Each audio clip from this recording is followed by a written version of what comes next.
Good morning students. Next जो topic हम लोग करेंगे वो कुछ एक क्वेश्चंस करेंगे हाइड्रोजन बॉन्डिंग के ऊपर। सबसे पहले हम लोग जो करेंगे वो करेंगे consequences of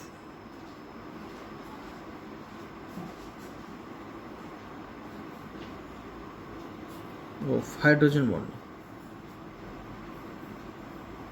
consequences of hydrogen bonding. देखो भाई, सबसे पहली कॉन्सिक्वेंसेस जो हाइड्रोजन बॉन्डिंग की वजह से होती है दैट इज डिसोसिएशन। क्या? डिसोसिएशन। डिसोसिएशन का मतलब होता है किसी भी चीज़ का टूटना। ठीक है, अब मैं क्या कहता हूँ, ये कोई हाइड्रोफ्लोरिक एसिड है H2HF और ये डिसोशिएट कर जाता है हाइड्रोजन आयन में और फ्लोराइड। ठीक है, तो हम लोग क्या कहते हैं, when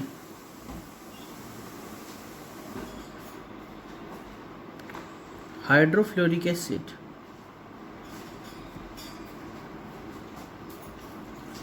is dissolved in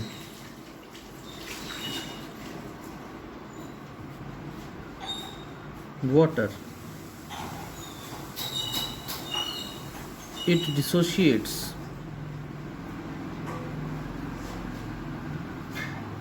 and gives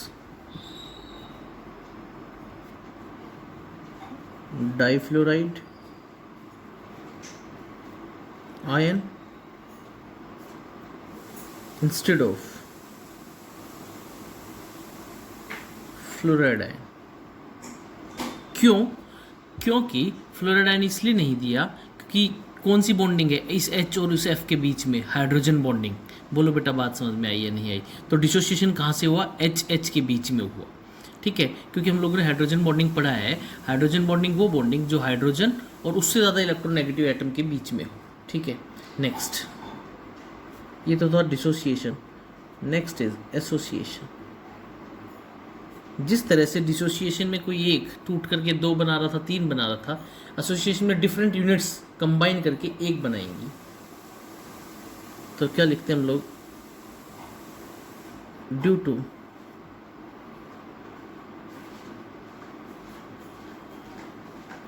intermolecular hydrogen bonding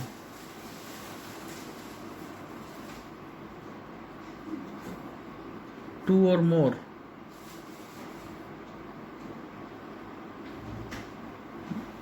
molecules of a compound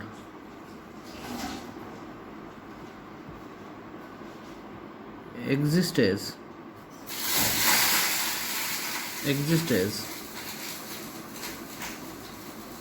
associated molecule।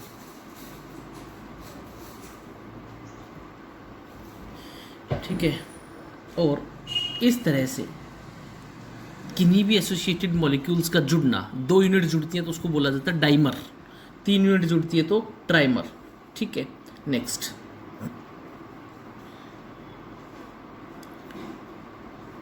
The compounds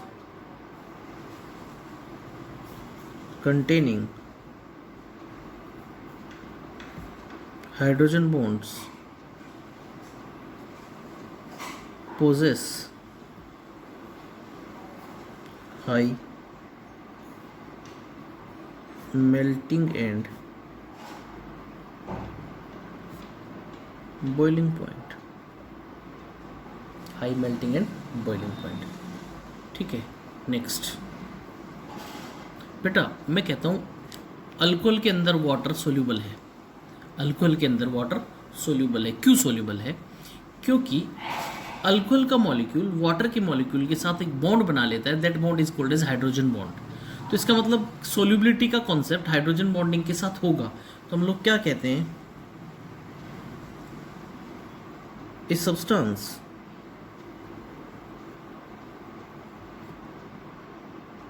is insoluble in water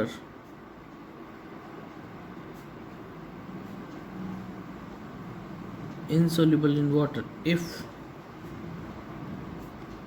it does not form hydrogen bond with water,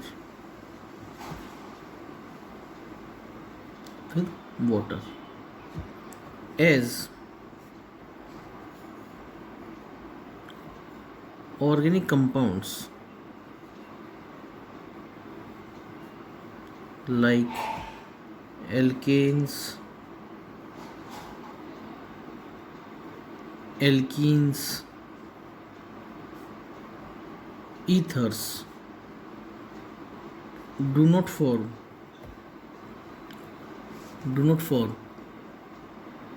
hydrogen bond, hence they are insoluble. They are insoluble in water. बोलो बेटा बात समझ में आई या नहीं आई?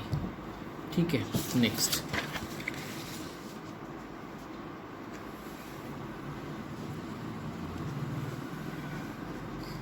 Next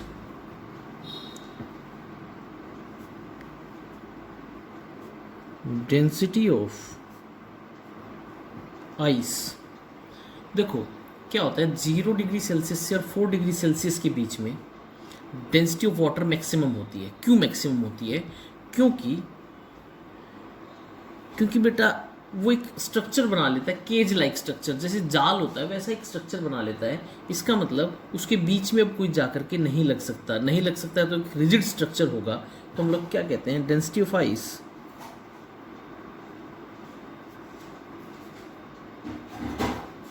is less than water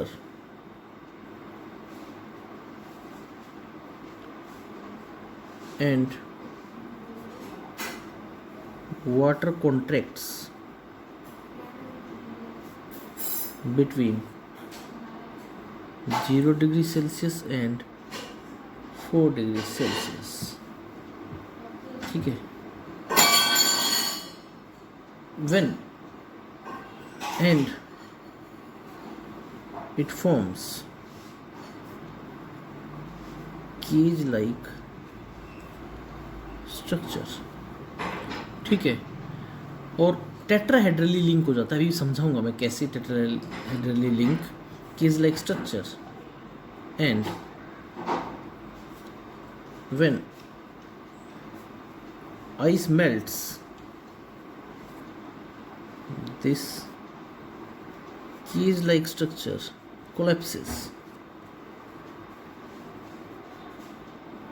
This cage like structure collapses. देखो भाई क्या होता है, मैं कुछ नहीं कर रहा हूँ, मैं सिंपल वाटर का स्ट्रक्चर बना रहा हूँ. ये एक वाटर का मॉलिक्यूल, ये दूसरे वाटर का मॉलिक्यूल.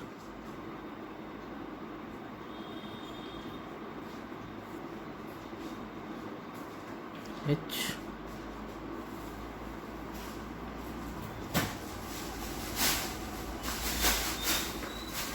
ये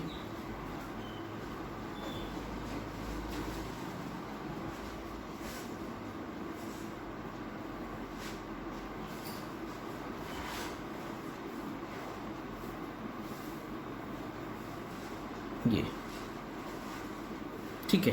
ये वाटर का स्ट्रक्चर है. और वाटर का स्ट्रक्चर कैसे देखो, ये एक वाटर का मॉलिक्यूल है, ये एक वाटर का मॉलिक्यूल. इस हाइड्रोजन की बॉन्डिंग किसके साथ, ऑक्सीजन के साथ. हाइड्रोजन अपने से ज़्यादा इलेक्ट्रोनेगेटिव के साथ जुड़ा हुआ है, तो कैसी बॉन्डिंग हो गई, हाइड्रोजन बॉन्डिंग. ठीक है. And structure collapses and continues up to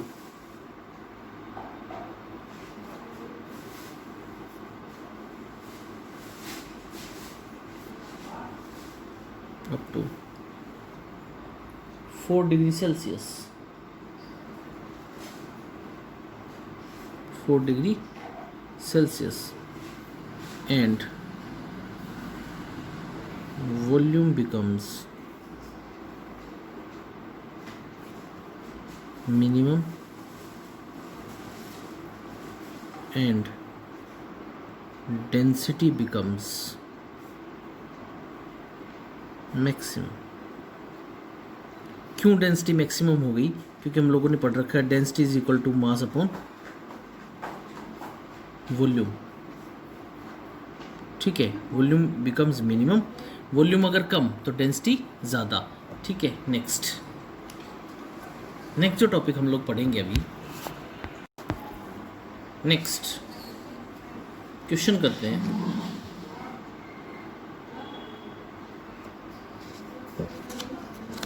question है, ammonia is soluble in water.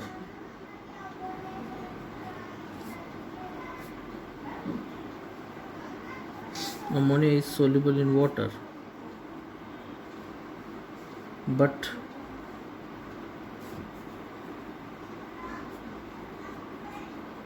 phosphine is not. Explain.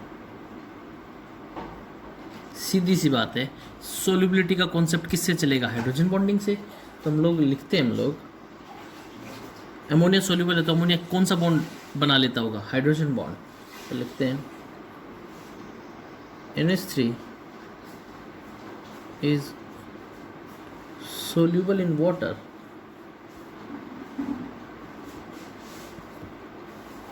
as it forms hydrogen bonding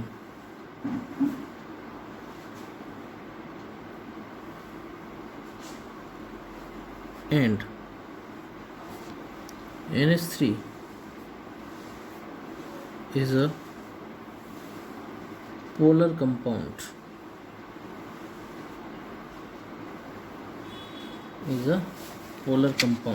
and due to which it is soluble, क्योंकि यार एक concept होता है, एक principal होता है, like dissolve like. Water भी पोलर है और अमोनिया भी पोलर है, तो पोलर एक दूसरे को अपने अंदर डिजोल्व करेंगे, like dissolve like.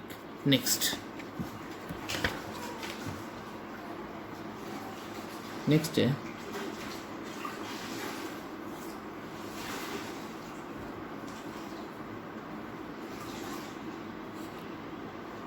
why orthonitrophenol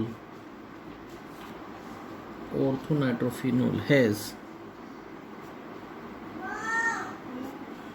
lower boiling point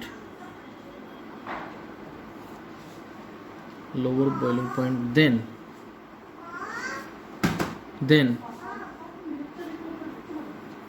para-nitrophenol। Orthonitrophenol, देखो जी, OH इन नाइट्रो, ठीक है, पैरा नाइट्रोफिनॉल। अब सीधी सी बात है, ऑर्थोनाइट्रोफिनॉल और पैरानाइट्रोफिनॉल, इन दोनों में से ऑर्थोनाइट्रोफिनॉल का लोअर बॉइलिंग पॉइंट होता है। क्यों होता है? क्योंकि पैरानाइट्रोफिनॉल क्या शो कर देता है? Hydrogen bonding. तो हम लोग लिखते हैं paranitrophenol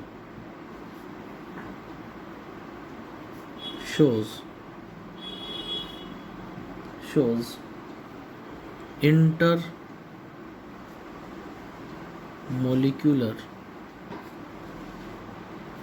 hydrogen bonding, hence has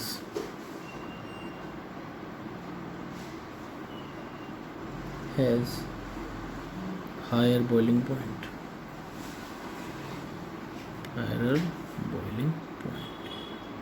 बोलो बेटा। नेक्स्ट जब हम लोग करेंगे वो 4 पैरामीटर्स करेंगे। पहला पैरामीटर हम लोग करते हैं बॉन्ड लेंथ। बॉन्ड लेंथ अपने आप में नाम बता रहे हैं, बॉन्ड की लेंथ, ठीक है। अब लोग क्या कहते हैं? It is defined as average distance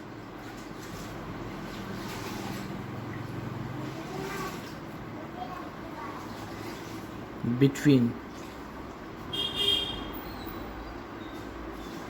centers of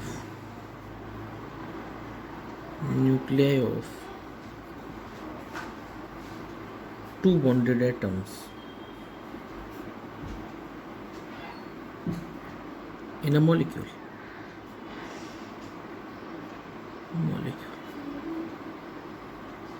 ये देखो एक centre, this is bond length, ठीक है, expressed in angstrom, nanometre etcetera. 1 angstrom कितने मीटर के बराबर? 10⁻⁻10 मीटर, 10⁻⁻10 मीटर, ठीक है। नेक्स्ट, जैसे जैसे एटम्स का साइज बढ़ेगा वैसे वैसे बॉन्ड लेंथ भी बढ़ेगी, ठीक है। तो हम लोग क्या लिखते हैं? Bond length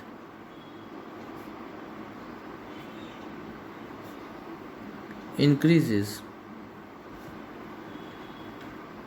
with increase in size of atoms,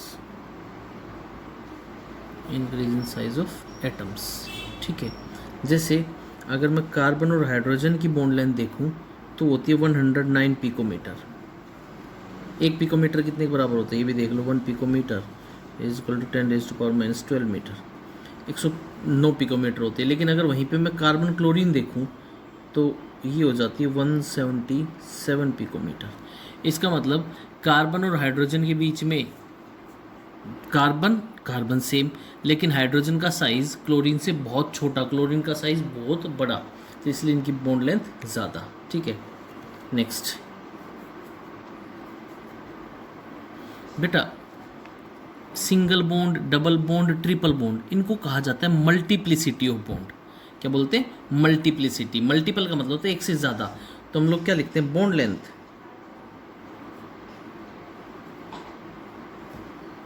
decreases with multiplicity of bond. इसका मतलब सिंगल से डबल, डबल से ट्रिपल होगा तो मल्टीप्लिसिटी बढ़ेगी, और मल्टीप्लिसिटी बढ़ेगी तो बॉन्ड लेंथ घटेगी। तो सबसे कम, सबसे छोटी बॉन्ड लेंथ किसकी होगी? कार्बन ट्रिपल बॉन्ड कार्बन, फिर carbon double bond carbon, carbon single bond carbon, क्योंकि मल्टीप्लिसिटी मैक्सिमम किस में? ट्रिपल बॉन्ड में है। तो इसकी बॉन्ड लेंथ होगी 120 पिकोमीटर, 134 पिकोमीटर और 154 पिकोमीटर। बोलो बेटा, बात समझ में आई? Next,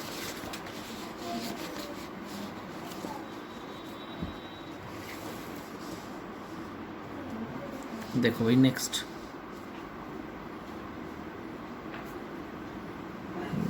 bond length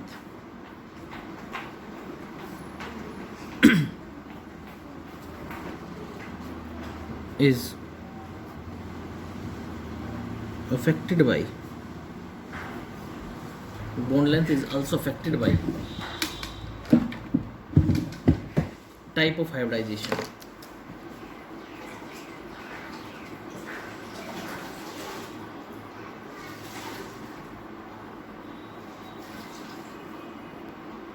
type of hybridization का मतलब क्या हुआ?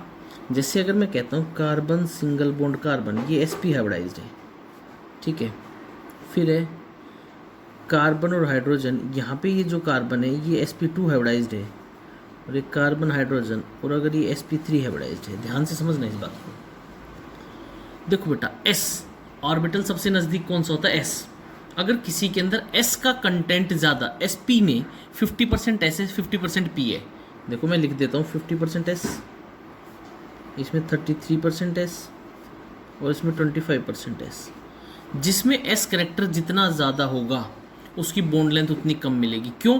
क्योंकि s ऑर्बिटल न्यूक्लियस के सबसे ज़्यादा नज़दीक होता है। तो हम लोग लिखते हैं greater the s character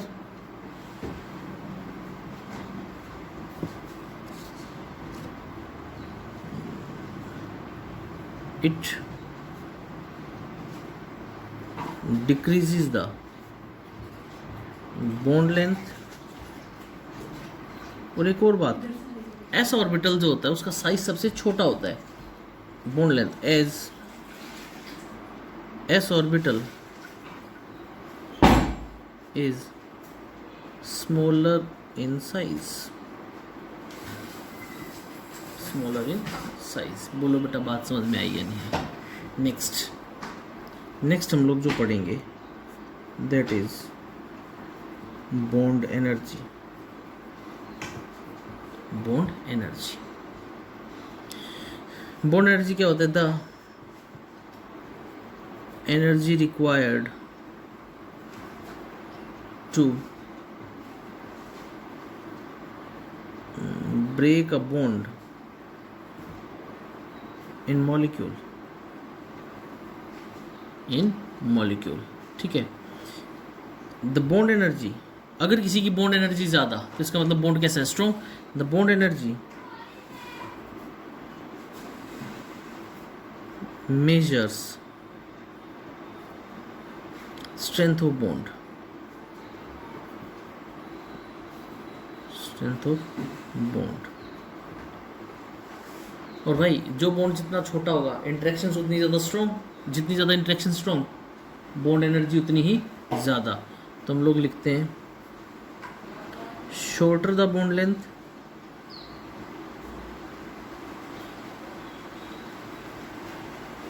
shorter the bond length, greater is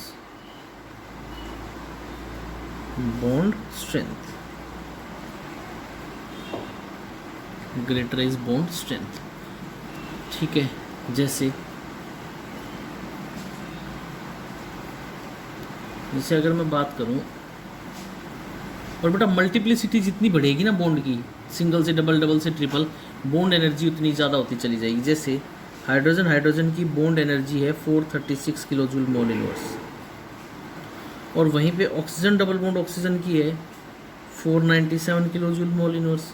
और अगर मैं बात करूँ ट्रिपल बॉन्ड की, नाइट्रोजन ट्रिपल बॉन्ड नाइट्रोजन की, तो ये 945 किलो जूल मोल इनवर्स। बोलो बेटा बात समझ में आई नहीं आई? ये था बेटा एक टॉपिक जो आप लोगों को थोड़ा ढंग से करना है, ठीक है। Thank you.